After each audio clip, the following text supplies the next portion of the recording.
So for those of us who do not know who I am, my name is Chris Gonzalez. I'm the Director of Athletic Communications here at Florida Southern College, and I will be your MC tonight.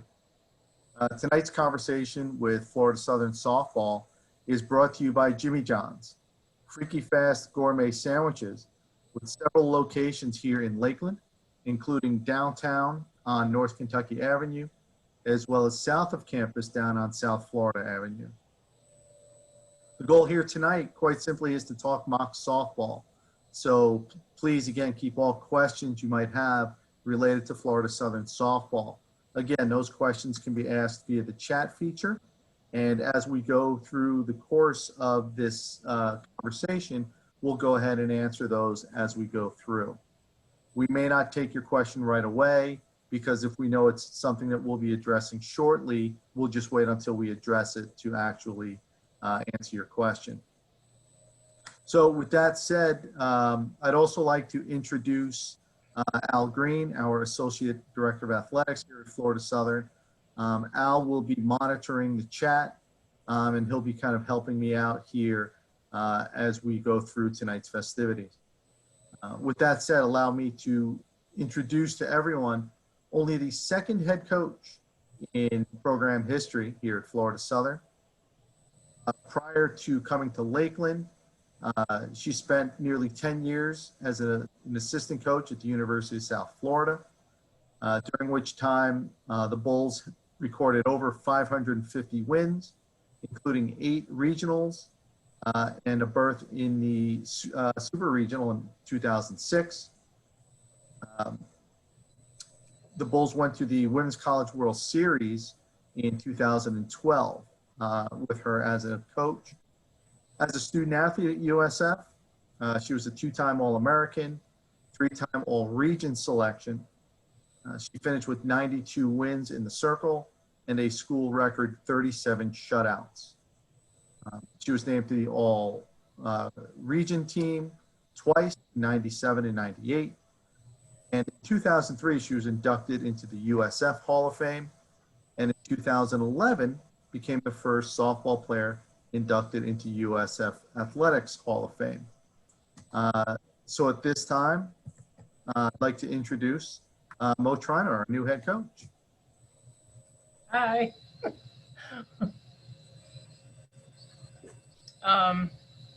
First of all, I would just like to say thank you. Thank you guys for joining us on this call and letting us be a part of one of the first Zoom calls that we've had to do this. And I think it's a pretty cool thing. I would like to hopefully keep it going and keep people interested in what's going on with Florida Southern softball.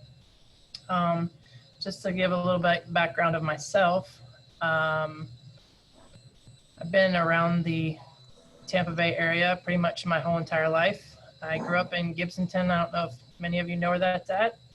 A little town south of Brandon, and played Little League in high school down there. I went to USF, as he said, and then played in the WPSL, which is the Women's Pro Softball League, for a couple seasons. We won it in 1999.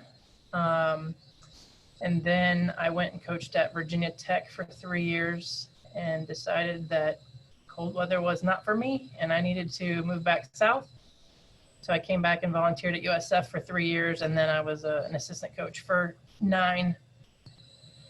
And I got out of coaching, just got a little overwhelmed and got tired and decided that I wanted to do lessons and kind of reconnect with a lot of the younger kids in the area, and just did private pitching and hitting instruction. And then I got a phone call in July of last year about working with the Puerto Rican national team as their pitching coach. And I decided to take that job, and I went to Peru for the Pan Am Games last summer, and we won a bronze, which was very cool.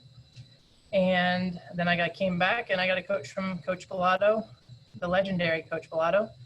And she asked me if I was interested in getting back into coaching, and I said, for you, yes. And I became an assistant coach and got to learn from Coach Bellato for last year, even though our season got cut short. And Gianni took me under her wing a little bit and kind of led me the way to how Florida Southern does things. And here I am today. So, but I'll introduce my assistants, and I'll let them talk a little bit about themselves and their paths on how they ended up here. First is my assistant coach, Gianni Articello. You want me to take it away now? Take it away. I'm originally from Miami, Florida, so been in Florida my whole life. The furthest north I've ever lived is Lakeland, so I didn't really get too far. I played in our conference my freshman year at Nova Southeastern, so I'm really familiar with how this conference works. And then I ended up transferring to a community college, which I absolutely loved. We made it all the way to the national tournament. We didn't unfortunately win it. We placed 11th, but I definitely figured out what it takes to get to that national level, which was awesome. And then I got the awesome, wonderful opportunity to play at Florida Southern under Coach Bellato. So I graduated from Florida Southern and I played here, and she gave me the opportunity to volunteer with her and Coach Al and Michelle. And then Coach Al wanted to spend some more time with his family, so she offered me the second assistant position, and here I am, and I absolutely love it. I wouldn't want to be anywhere else, and I'm really excited for what Coach Mo has to, what she brings to the table and where she's going to continue to take Florida Southern softball. And then our newest volunteer, and you guys are the first panel or the first group to hear. We'll be hiring Jamie Duran as our, I probably said it wrong, I'm sorry, as our volunteer. I've known Jamie for a long time, back to like Little League days. So Jamie, go ahead. Hey, thanks, Mo. Yeah, my name is Jamie Doran, but a lot of people call me Jamie Duran. I'll answer to either. I am a alumni at Florida Southern softball, playing for Coach Bellato 96 to 2000. Most people at Florida Southern know me as Jamie D. So a lot of people don't even know my last name from Florida Southern. But yeah, Mo and I played a long time ago from Little League. We were in the Big League World Series champs, where Mo used to pick me up by my sliding shorts and pull me around. I'm still all of 5'1", so that was a good time. But we had some great times. Grew up in Brandon, Florida. Played at Brandon High. Got recruited by Coach Bellato and Coach Al back in '96. Started as a freshman, was a two-time All-American at Florida Southern, played all 4 years, four-time All-SSC. After college, I had the great honor and opportunity to play for softball legend Marge Ricker for the Florida Sun Sox. And unlike Mo, I did not go play professional, but I was able to play, I guess we would call semi-pro ball under Marge, and we were able to play with the Olympic team. We were primarily their exhibition team when they were traveling to and preparing for the 2000 Olympics. And we went all the way to the Canadian Cup with them and played all of the national teams around the world. So that was a great experience. When Mo contacted me and said that she was the new assistant coach, it was really a great introduction for the program.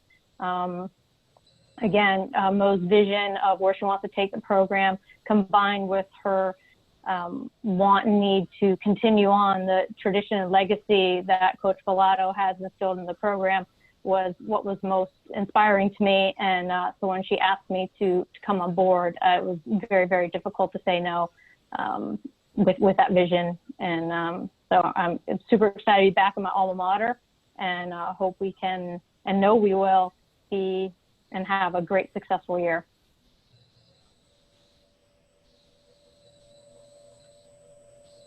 Thank you, ladies. As you can see, we are very proud at Florida Southern, certainly with, both assistant coaches being alums. If each of you can just briefly kind of talk about what it means as an alum to come back and be a part of the program.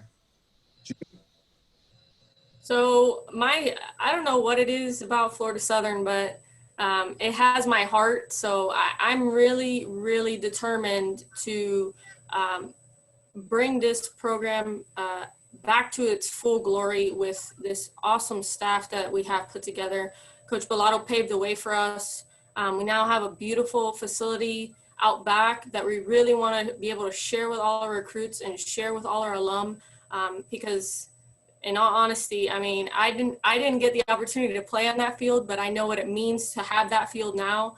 And I'm sure all the alumni know that, but just to know the culture and to know where this program came from and where it was when I played and where we want it to be, I feel like it brings an extra value that we can, you know, help Mo continue on that path, and she can give us tidbits and help us get to where we want to get to. But Jamie and I know I could speak for her a little bit, but we're really excited to continue that Florida Southern tradition and have Mo, the competitor that she is, alongside us.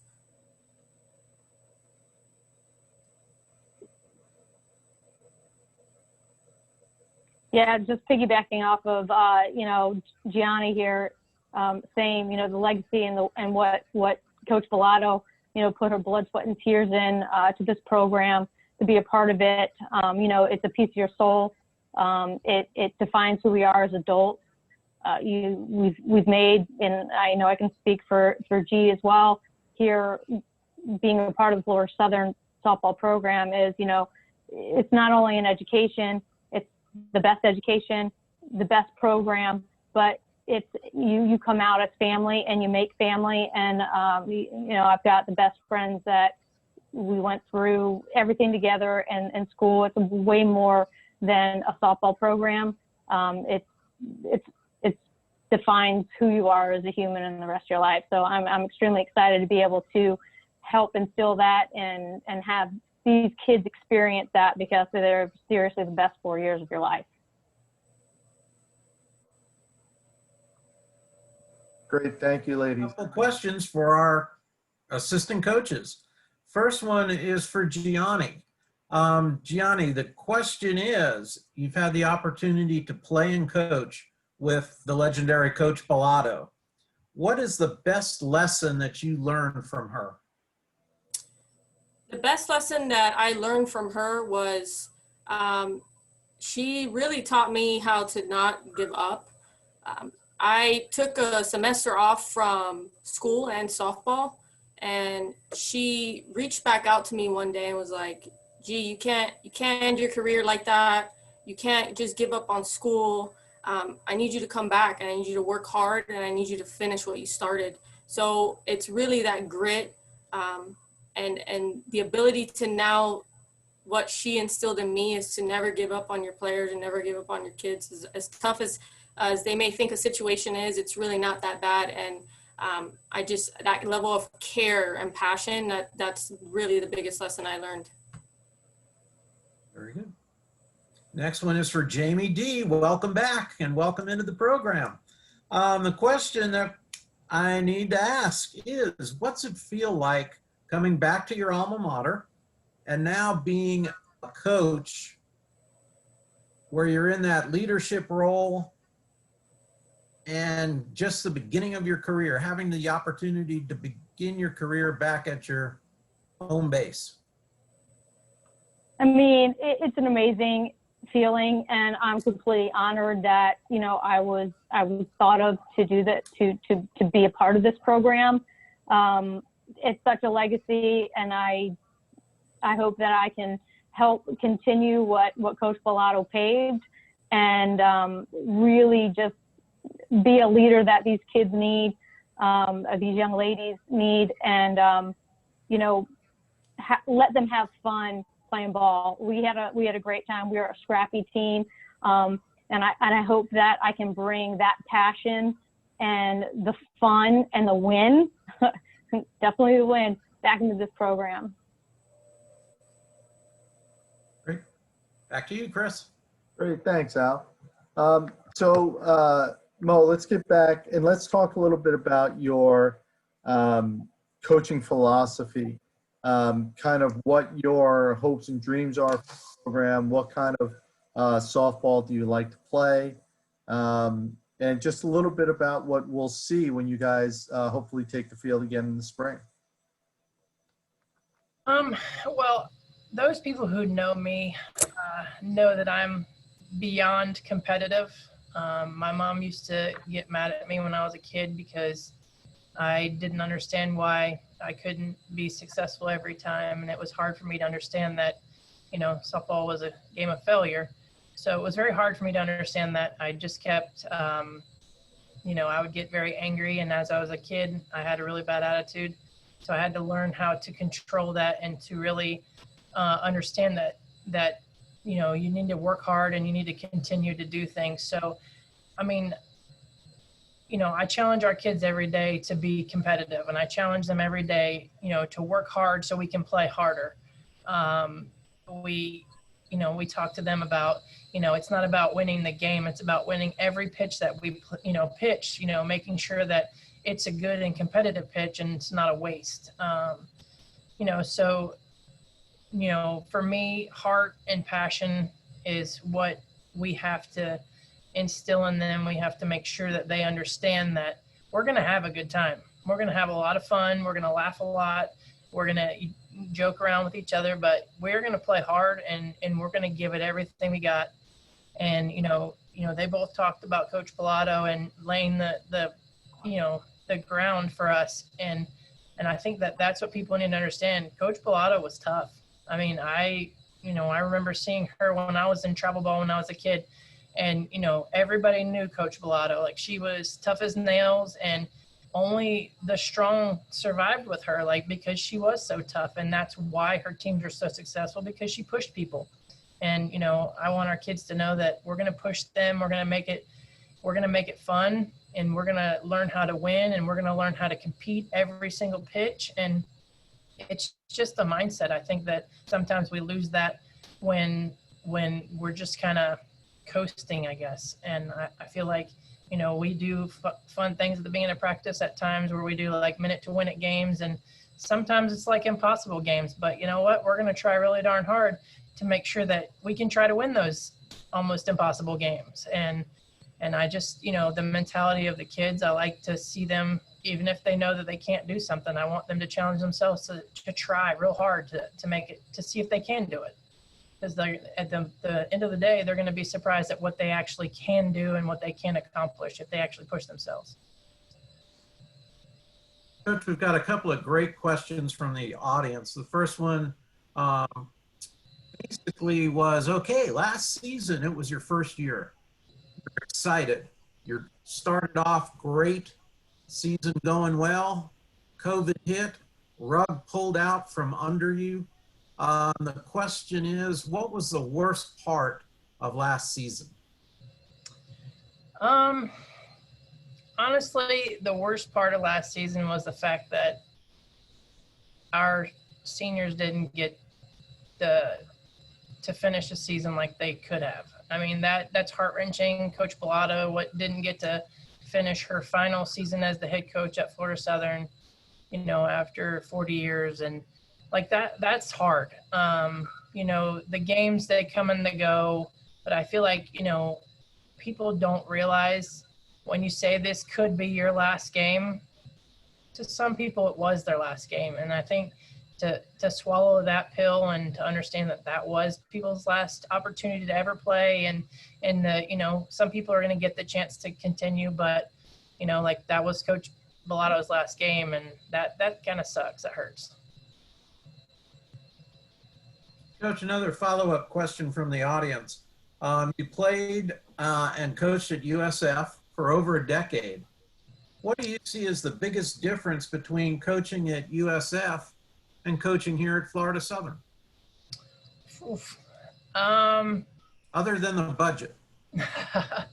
I mean, to me, the coaching part of it is the same, because I approach it all the same. Like, I want to win, and I want to push people, and I want to compete, and I want to instill that into the kids on the team. And so the coaching part of it doesn't change. I just feel like the overall like recruiting, and all of that kind of stuff is a little different. Whereas in, Division I, it's a little bit more, well, I should say a lot more time consuming. I guess not this year with COVID, but it's a lot more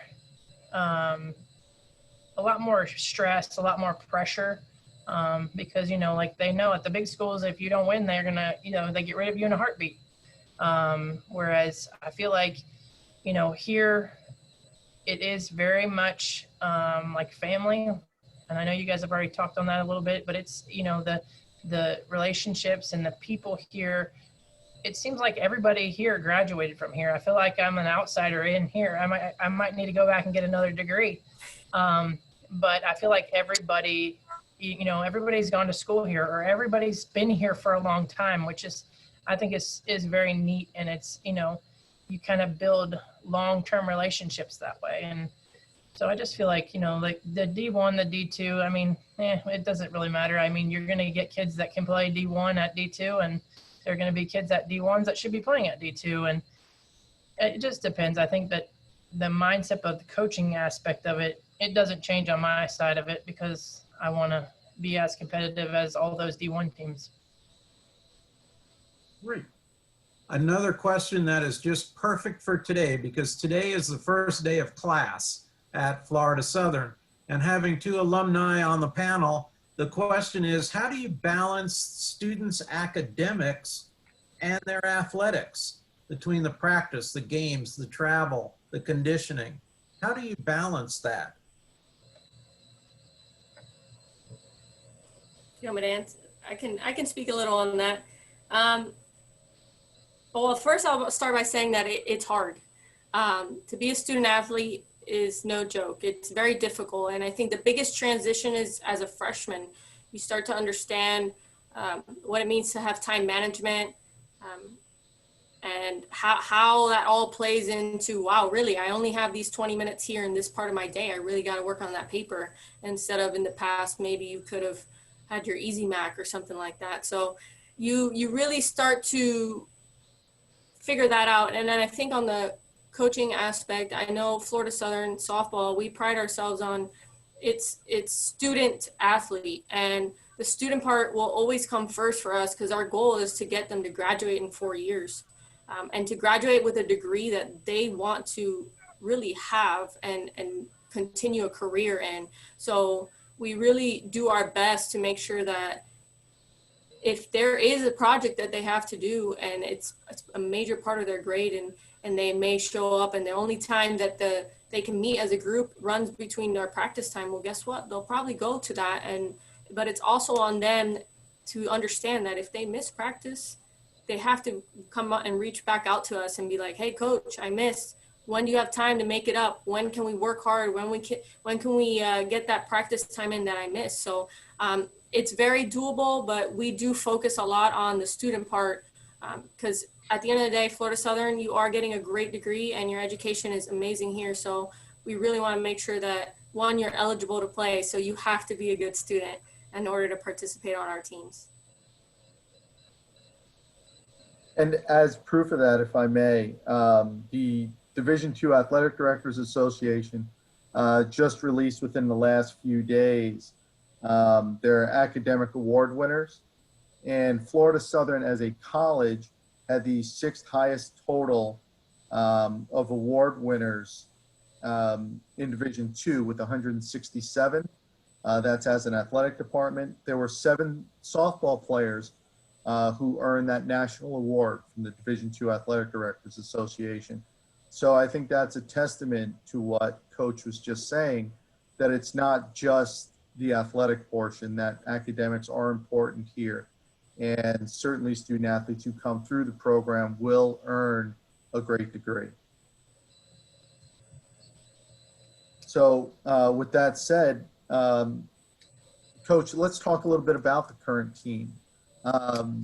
With the student athletes who are returning, you certainly have a good crop of incoming, both freshmen and transfers.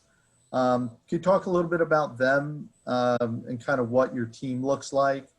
And then a little bit about what sort of workouts your team is able to do right now, because this year obviously is a little different than past years? So right now we have 16 returners. We have 7 freshmen, and we have 1 transfer. With Florida Southern doing a lot of remote learning, we have 14 players on campus or in surrounding housing to be in the area to do to go to in-person classes. And we have 9 kids that are remote, and so we'll have to send them workouts and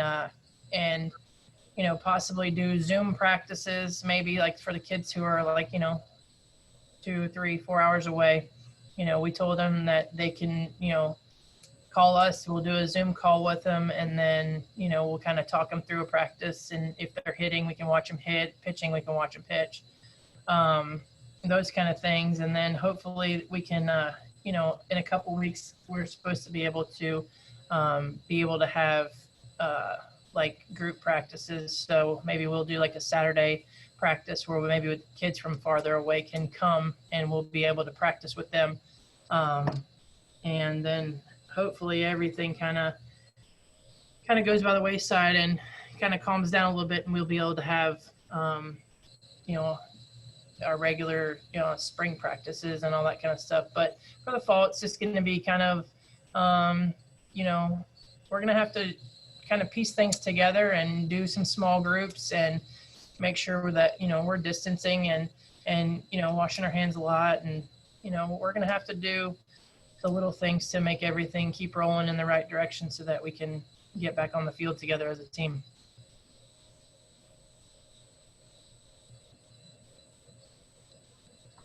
Great. Once again, just to remind everyone that tonight's conversation with Florida Southern Softball is brought to you by Jimmy John's, Freaky Fast Gourmet Sandwiches, with several locations in Lakeland, including downtown on North Kentucky Avenue and south of campus down on South Florida. Of course, we thank Jimmy John's for their continued support of Florida Southern Softball. Al, do we have any other questions in the queue? I've got 3 in the queue. First one is, Coach, are you planning on adding any additional staff? Right now, we're kind of on hold. We have a part-time position that we have available. We haven't hired anybody for that position yet, but we're just kind of waiting to see how COVID goes and what we're going to be allowed to do and all that kind of stuff. So it's kind of on hold right now. I think the 3 of us right now can handle it, and then we'll kind of go from there for that. Since we're talking about COVID, it's a great segue into the next question. How has COVID changed the recruitment process for the 2021 high school graduates? Well, we haven't been able to go out recruiting. Today is the first day that we're allowed to go out recruiting since pretty much March. So we're looking over the calendars, trying to figure out as many dates and times and places that we can get to where we can see as many kids as we can. So it's changed it because it didn't allow us to go out all summer, but as of today, we're allowed to go back out. So we're going to start hitting their recruiting trail pretty hard and trying to find as many kids as we can and see what the future holds for us. Next question. Gianni mentioned the fact that it is tough being an athlete and balancing your academics as well. The question that came in is, do you allow athletes to pursue a nursing career? Yes. We have several kids right now on the team that are in the nursing program. One of the big things between, I know I've coached at Division I, and the big thing that the difference is that D1 schools offer a lot more classes of certain types of classes, where here there may be only 1 or 2.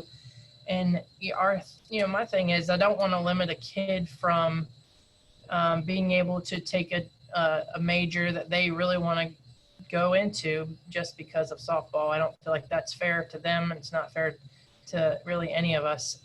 So I feel like as a staff, we are going to do everything we can to accommodate, kids that have to miss class or miss practice for class. And we'll do little extras, like if we have to stay late or we have to come early to practice so that somebody can, be able to take a class and come late, or, maybe leave early for class, then that's what we do. But we don't limit what they can major in. And I mean, I think that Florida Southern has an amazing nursing program, and I wouldn't want anybody to miss out on that. So we will work with whatever they need to do to make it work. Very good. Okay, Coach, here's an interesting question. You played for the Arizona Heat, Women's Professional Softball League. What was that like? What was that experience like for you? I'll tell you, my eyes felt like they were melting out of my head. That was probably one of the coolest experiences I've ever had. Playing in Arizona in the middle of the summer. We had practice from 6 a.m. to 9 a.m. and 6 p.m. to 9 p.m. I've never been a part of a game that got canceled because of a windstorm, like a dirt storm. And so we had a game canceled because the dirt was spinning around so fast we could not see.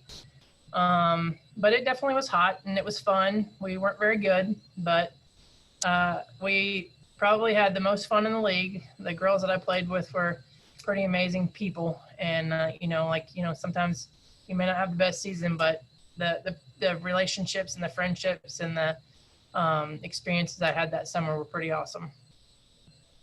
Very good. Quick question for Coach Gianni. You are kind of the field crew. We see you often on the back of the tractor dragging the field. Is that something that you enjoy doing? Is it something that you just are jumping in to help our grounds crew? It's a little bit of both. So my passion is I coach defense, primarily infield here at Florida Southern, and what you'll see me is on the dragger a lot. And I like to play a certain way just because it gives us a really good home field advantage. A lot of the teams in our conference do not like that because it makes them look silly, but I've perfected it. So it's a very fast clay, but we absolutely love it. And so I will jump in and do that anytime. As a matter of fact, when it stops raining here, you'll probably see me back on the dragger again. I absolutely love it. And I take pride in our facility, really. That's the bottom line. I love making sure that it looks nice. It's a prideful thing for me, and I take care of it just because I wish I had that when I played here. And so I know what I really want to just make sure it looks good, and it's a prideful thing. I love the fact that we have our secret home field advantage. We do. It's not a secret. It's not a secret. Everyone knows it. If you come to our field, you better be able to field a ground ball.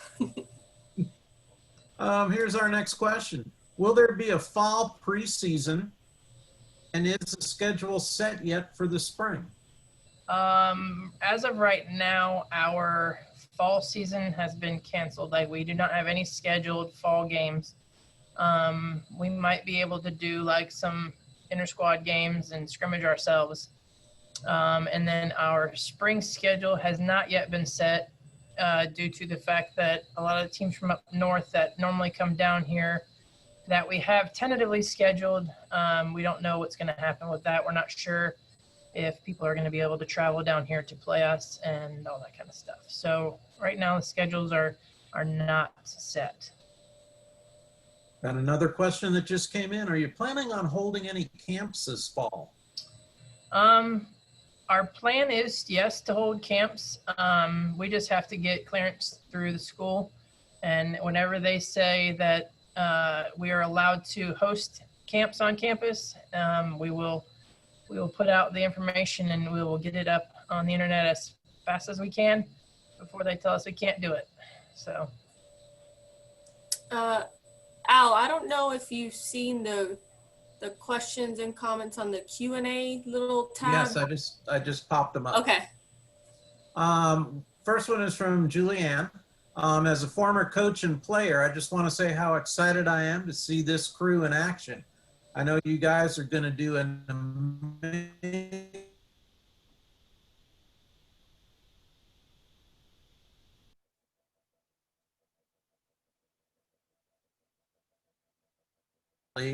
if no fans are allowed in this spring. Chris, this is a perfect question for you. About, Video streaming. okay, sorry, my audio cut out a little bit. Our plan here in Athletic Communications is to stream as many games as possible, which is certainly what we normally do every year. We stream every home game. This coming spring will be interesting. If we are indeed going to have all 20 some odd teams who are playing at the same time, our hope will be, again, to live stream all games, realizing that that's probably not entirely possible, just from equipment standpoint and from a staffing standpoint. But, and of course, we need to see what the schedules look like. But the anticipation and the plan is to stream as many games as possible. Great. Next question. We're getting some awesome questions tonight. Mo, with your relationship with Coach Erickson, we were able to host the USA softball Olympic team. I have two questions. One, how cool was it for you to pitch batting practice? And the other question is to talk a little bit more about how we were able to get the team to come here. We'll start on how we got them to come here. I know everyone thinks that I had this magical power to get them here, but I really didn't have anything to do with it.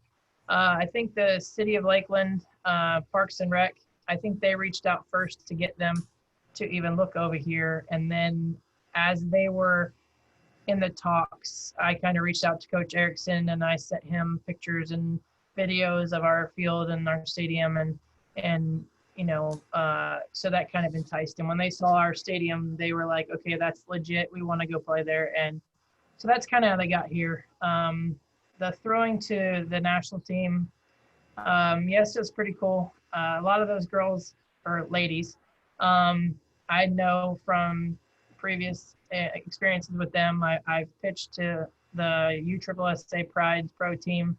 I've been different places, work camps, and so I know a lot of the players on the team and then coaching against them. So a lot of them I had relationships with. So, but it's definitely cool. I mean, I think I got a really loud applause when they announced that I was pitching it, and it kind of made me nervous. So I threw a lot of balls at the beginning, which I was very disappointed in myself. But then I got comfortable and I worked through it and then started throwing lots of strikes so they could hit bombs off me, and my ego kind of went in the dirt. But it's okay. It was for a good cause. Okay, for Jamie D and G, what's your favorite memory as a mock? Jamie, I'll let you go first. Oh my goodness. There are like so many. One that I probably can share, that's safe to share, is Coach B was really strict when we played, and there was one time, I'm sure you guys probably heard the story before, there was one time where we had this 10-second rule where we had to get in and out of the dugout with our gloves within 10 seconds. And I think we were in a Coe, and, it was a gated dugout. And so you had like this skinny door, and we were just busting tail trying to get in and get out. And we had people getting each other's gloves to get out. And I think it was Julio, who's Julianne Coleman. For those of you who don't know, we used to call her Julio. And she was our pitcher. I'm pretty sure it was Julio. She runs out, right? And Julio was not like a sprinter by any means. She runs out of fast hit and just like eats it. And then it was kind of like a cartoon where we were all going so fast. It was just like, and we all just kind of like piled up on each other, and we were laughing so hard. And Coach was so mad because all we could do was like laugh, and we were just like aided in on the ground. And it was just one of those funny things. And then there are just so many bus ride stories, and I mean, the list goes on and on, but that's definitely one I think that when you talk to the crew, that's one that stands out. And one of mine, and I'll never forget this, if for any of you that watched Coach B in her later years, her favorite spot to stand in the coach's box wasn't in the coach's box. It was actually kind of behind, like, kind of off in the side, because she's gone hit in the face one time with a foul ball. She's gotten nailed many times. So I was rounding third base, and I was a kid where my shoelaces were untied. You tell me, I'm like, okay, fine, doesn't matter. I could play with them untied. But this time, I hit the corner of the bag, third base, going home, and I caught my shoelace, and I fell face first on the foul line. And I'd never seen Coach B run so fast, because when I look up and I'm still on the ground, she's next to me yelling, "Get up, go!" And I'm like army crawling at that point. I was so shooken up. But when I got up and I tried to start sprinting again, I had a chalk line like from my face all the way down it's just something that stuck with me, because I can close my eyes and see her face still. But I think we were down by a run, that's why. Chris, back to you. Awesome. Can I say something? Sure, absolutely. Yeah. I think that one of the biggest things, just by hearing their stories and knowing the heart and the passion that G and Jamie D have, I think that, and I know a lot of the alumni that have played here, and, I had some really good friends that have come here and played here. And my big focus is I want to get the alumni back involved. I want them to know that stadium out back is a big part of what they did here and what they built here. And I think that with Coach Bellato and, she laid it all out there every game, 100%. She was in it. And I feel like, the alumni need to understand that field is them, and they built it. And if it weren't for the success that this program's had in the past, that stadium wouldn't be there. The records and all the flags hanging inside the field house, and the gym, all that stuff wouldn't be there. So I feel like the alumni, I want to reconnect with the alumni, and I want to get them out to games. And, if they need if they have kids and they want to make their kids have to paint their bodies, then that's what I want to happen. I want to see people in the stands, and we'll get this going in the right direction. And, we're going to bring back the heart. I think that the big pieces of, working hard is having coaches that work hard. And Gianni is one of the hardest workers I've ever met. And so is Jamie D. And I promise you that I will work hard and do what we can to make sure that on our end, we're getting it done. So, to have the alumni back involved. And I promise you that when we had our alumni weekend in March, the girls on the team were impressed at how good the alumni still is, because when they played in their games out there, the alumni were diving and making crazy catches that, we're like, wow, where'd that come from? And that's the heart and the passion that, that they saw, and they got to experience that. And I think that, all of that together is why the three of us and, whoever we add, that's what we're going to push for. And we're going to try to make sure that the kids understand that, I should say women, our women on the team understand, and they really want to bring back that fight and that want to win. So I think that, just, connecting with our alumni and thanking our alumni and letting them know that we appreciate what they've done and what we are going to continue to do. So that's a big part of it. Coach, thank you for those heartfelt words. That obviously is the goal for your program, and that's what is one of your main focuses. And I think it's something that you guys are going to work hard and you guys will achieve. I can certainly see that for you guys. And I also think that that's a great way for us to end this conversation with Florida Southern softball. So again, we want to thank everyone tonight for joining us on this Zoom call. Certainly a fun call, an educational call, and a great time to get everyone together. We do, of course, need to thank, again, our friends at Jimmy John's, Freaky Fast Gourmet Sandwiches, with locations here in Lakeland, both downtown on North Kentucky, as well as South Campus down on South Florida. And of course, the softball booster club is the Strike Zone Club. For more information on the Strike Zone Club, please contact Coach Mo directly. The Strike Zone Club is the primary fundraising arm for Florida Southern softball, and it helps provide scholarships as well as support for the softball program. So on behalf of Al Green, our coaching staff, again, we thank everyone very much for joining us tonight, and please have a wonderful evening. Bye. Thank you. Bye, guys. Thank Thank you you, everyone guys. for attending.